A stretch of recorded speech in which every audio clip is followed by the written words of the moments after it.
ही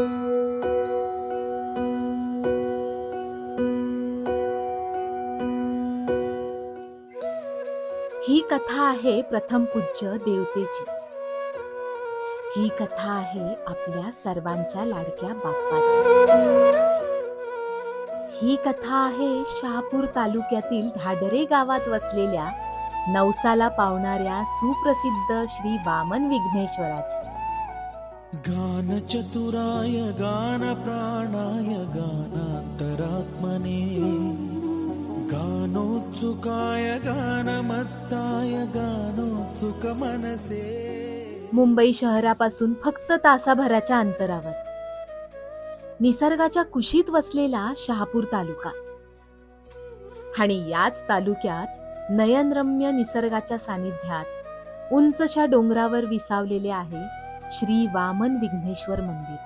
गुरुपूजिताय गुरुदैवताय गुरुकुलस्थायिने गुरुविक्रमाय गुह्य प्रवराय गुरवे गुणगुरवे गुरुदैत्यकलक्षेत्रे गुरुधर्म सदाराध्याय गुरुपुत्र परित्रात्रे गुरुपाखंड. मंदिराच्या सभोवतालचा निसर्ग पाहिला की मनात एकच विचार येतो. जणू ही पानं, फुलं, झाडं, वेली, पक्षी आणि प्राणी हे सर्व विघ्नेश्वरांनी स्वतःच्या हस्ताने रचले असावेत. शेकडो वर्षापासून पंचक्रोशीतील लोक शेतकामाला किंवा घरातील कुठल्याही शुभ कार्याला सुरुवात करण्यापूर्वी बाप्पाच्या दर्शनाला येतात बरं का. नवस करतात, साकडं घालतात. म्हणूनच पूर्वीपासून गणपतीचा टेप म्हणून ओळखल्या जाणाऱ्या या डोंगरावर भक्तांची सतत रेलचेल असते.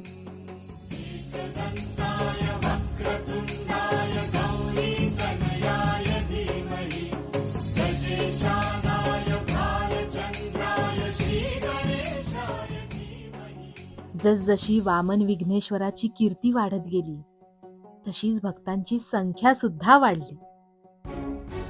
भक्तांची गैरसोय होऊ नये म्हणून धाडरे गावचे सुपुत्र व प्रसिद्ध उद्योजक श्री प्रवीण शेठ सूर्यराव यांनी स्वखर्चाने सुबक आणि सुंदर मंदिर उभारले.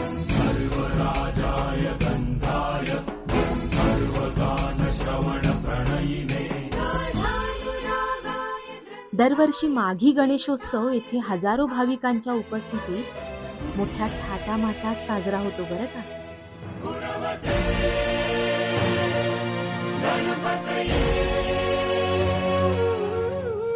ग्रंथगीताय ग्रंथगेयाय ग्रंथांतरात्मने.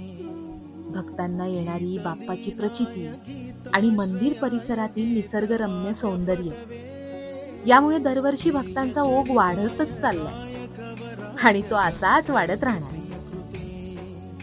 विघ्नेश्वराच्या दर्शनाचा प्रवास जरी खडतर असला तरी मंदिराच्या प्रांगणात पोहोचल्यावर मात्र निसर्गाचे ते अद्भुत सौंदर्य आणि धाडरे गावातून वाहणारी शाही नदी या दोन गोष्टी पाहताच थकवा क्षणात नाहीसा होतो.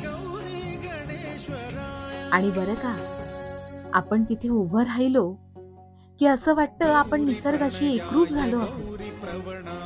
अंगात नवचैतन्य संचारतं आणि बाप्पाच्या सहवासात वेळ कसा निघून जातो ते अजिबात कळत नाही.